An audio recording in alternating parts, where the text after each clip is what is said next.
Hey there everyone, and welcome back to another reading by Scared Stories and such. I hope you enjoy it. Item number SCP-2001, Object Class Keter. Special Containment Procedures. No means of containment or prevention of SCP-2001 is currently available to the Foundation. In lieu of this, several alternative procedures have been established.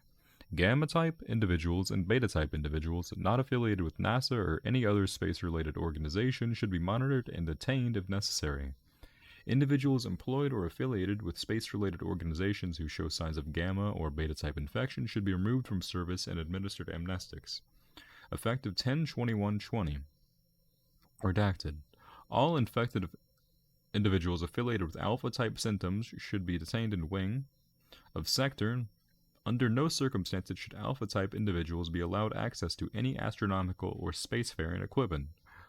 Mandatory SCP-2001 screening is in effect for all Foundation staff. Addendum 422-19. In light of Incident 2001-19-A, all Foundation employees showing symptoms of SCP-2001 are to be removed from service immediately. See Incident Report 2001-19-A. Level 4 clearance or higher. Description: SCP-2001 is an anomalous series of neural oscillations that occur during 3 of the 4 stages of human sleep. During one of these 3 stages, the amygdala spontaneously enters a state of heightened activity for a period of 10 to 15 minutes. At the conclusion of 2001's active state, the subject is conditioned to one of 3 responses designed to alpha, beta, and gamma, depending on the sleep stage in which SCP-2001 occurred. SCP-2001 appears to show no increased presence in individuals of any race, creed, or gender. No genetic abnormalities have been associated with SCP-2001.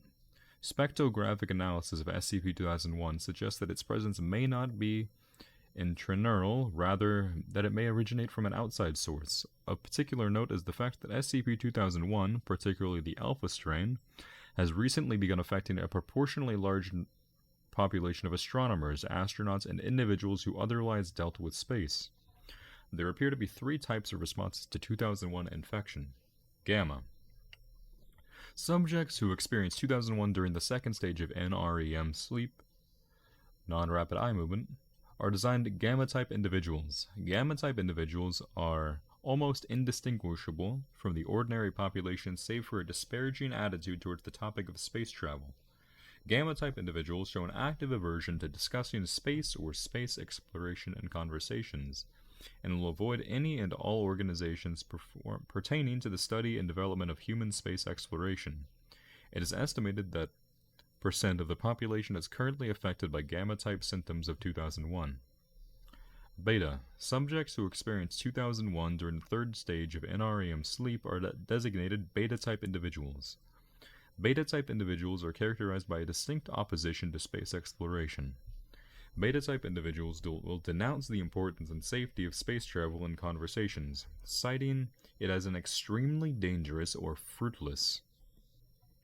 Also common among Beta-type individuals is the tendency to construct elaborate conspiracy theories regarding humans in space.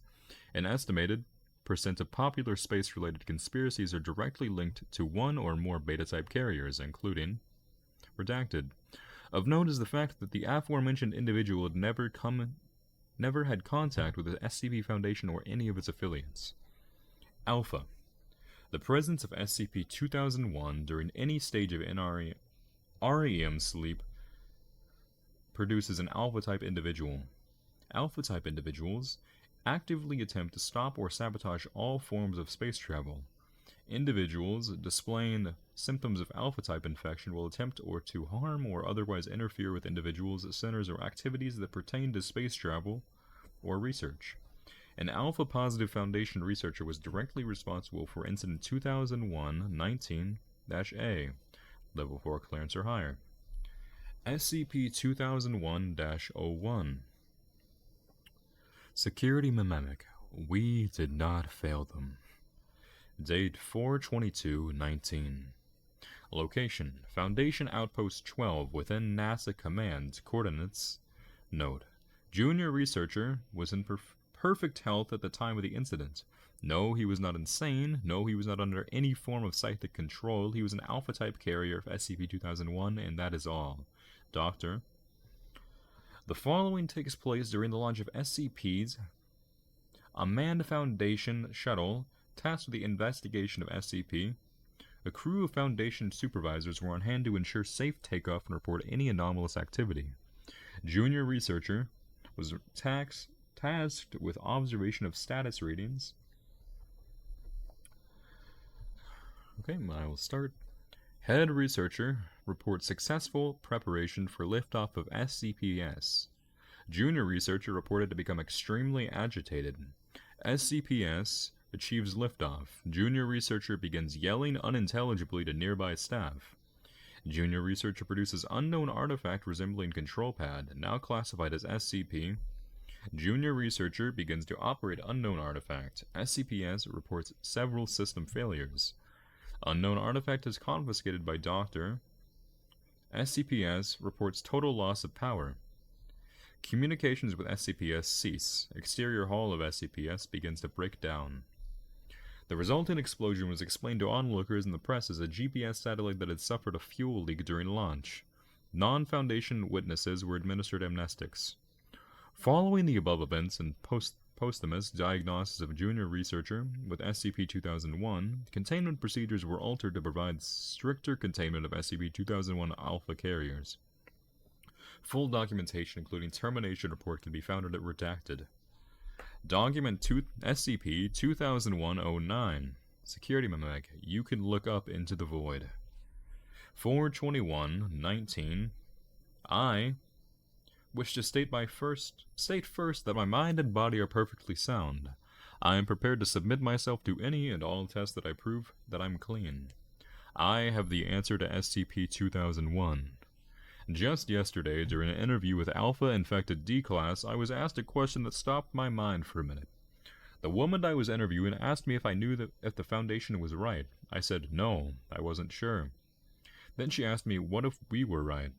I could only assume that by we she meant 2001 carriers. I said nothing for a while, then she spoke. She told me of a dream she had a while ago. She said that something talked to her, told her about how dangerous outer space was. It showed her the beasts that roam the void between stars, about the fractal beings that absorb the very fabric of reality, about the data expunged that we're keeping here, that we're keeping in that god-forsaken door, and she was scared. She told me that at the end of the dream, as she woke up, it told her what it was. It's all of space. Space fears us. We're living, breathing life forms, and space loves us and cherishes us. Fears for us. My bad. That said space fears for us. She asked me if I had any idea what the chances of intelligent life form on another planet are. Then she told me a number that I took a minute and a half to recite. By this point, I couldn't speak. I started thinking about the demographics of infection, about the symptoms, about data expunged, and suddenly it all made sense. Some of the things she said stuck in my brain, and they all added up to the same thing, that we are in grave danger if we go out there. We can't go out there. We can't go out there. We can't. There's a reason behind SCP-2001, and it's nowhere near as terrifying as all of my colleagues think. Space wants to protect us.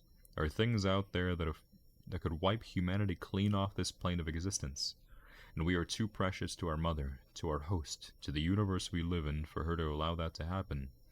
What I am going to do tomorrow is not a result of infection. It is not a result of madness. It is not a result of anything other than the purest knowledge. You see, I found out the truth, and it's more beautiful than I ever could have dreamed. Addendum 430-19. Research into potential memetic qualities of SCP-2001 is currently ongoing. Security memetic. Heed not the fearful words. The research team and I have just made a rather unsettling discovery regarding SCP-2001. Our suspicions were piqued when we found journal. First, the writing leading up to the day of the incident was entirely different in tone than the rest of his journal. He rants and raves about space for pages and pages. It's as if he just spewed his brain onto the page. Second, it wasn't something he would ever do. End the lives of 5 Foundation astronauts the way he did. That's something we neglected to mention about 2001's Alpha strain. that individuals seeking to interfere with manned space travel will not undertake actions outside their moral reasoning. This meant that the alpha strain of SCP-2001 was safer than it seemed. Or so we thought. See, we proved that behind a shadow of a doubt that did have SCP-2001. All the symptoms he displayed were completely on target for the alpha strain, with the exception of his final actions, so we researched it. More specifically, we researched the D class that he talked to on the day before the crash. We sent subjects into her cell and asked her to talk to them. She said just about the same thing to most people, with a couple exceptions. When she talked to certain subjects, she would pepper her rants with a couple of distinct phrases. And what we discovered that was individuals who responded to these phrases began to behave in a similar manner to on the day of the crash. My apologies for speaking so poorly there. By now, I'm sure you can deduce what we learned from these findings. It appears that there is some sort of fourth strain, one that functions differently from any of the three we have encountered before. We call it Alpha Prime. It is a mimetic variant propagated by certain individuals affected with the alpha strain through the use of several trigger phrases. If a listener responds to those phrases, the symptoms of alpha prime begin to develop.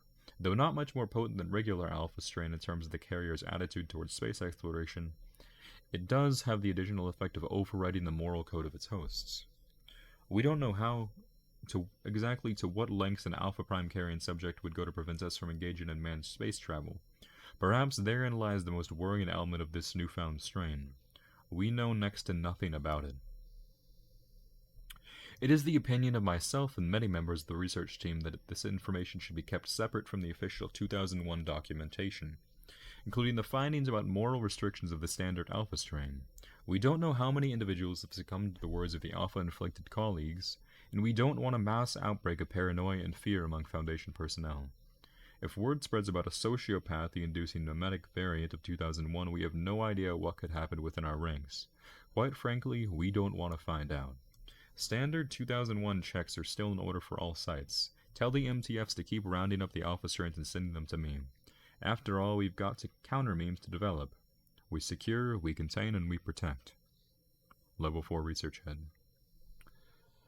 Okay, well, like always, I do not know how to edit videos, and I can't speak very clearly sometimes, so I apologize for all the times I messed up. I will do my best. Well, I will make an attempt at fixing that and uploading more often. You know, this is one of my free time, so I figured I'd make a new video and read some more. I hope you enjoyed this one. It's pretty fun. I enjoy space myself. I think it's the final frontier. Anyways, I hope you have a wonderful day, night, or evening, whatever it is for you, and bye-bye.